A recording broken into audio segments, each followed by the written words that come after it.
वक्फ के नाम पर लाखों हेक्टेयर जमीन पूरे देश में है। इस जमीन, इस प्रॉपर्टी से गरीब का, बेसहारा महिलाओं बच्चों का भला होना चाहिए था।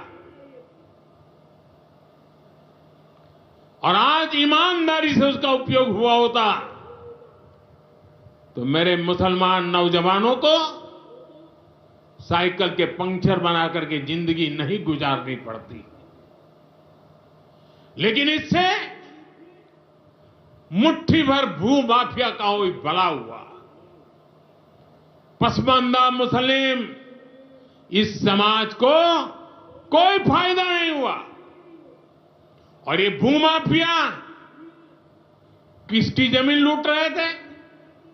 ये दलित की जमीन लूट रहे थे, पिछड़ों की जमीन लूट रहे थे, आदिवासी की जमीन लूट रहे थे, विधवा महिलाओं की संपत्ति लूट रहे थे। सैकड़ों विधवा मुस्लिम महिलाओं ने भारत सरकार को चिट्ठी लिखी, तब जाके कानून की चर्चा आई है।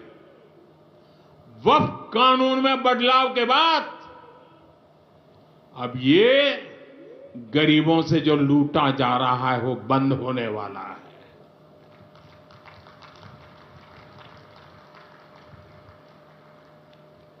और सबसे बड़ी बात, हमने एक बहुत बड़ा जिम्मेदारीपूर्ण महत्वपूर्ण काम किया है। हमने इस वक्फ कानून में एक और प्रावधान किया है। अब नए कानून के तहत, वक्फ के कानून के तहत किसी भी आदिवासी की जमीन को हिंदुस्तान के किसी भी कोने में आदिवासी की जमीन को, उसके घर को, उसकी संपत्ति को ये वक्फ बोर्ड हाथ भी नहीं लगा पाएगा। ये आदिवासी के हितों की रक्षा करने का, संविधान की मर्यादाओं का पालन करने का हमने बहुत बड़ा काम किया है।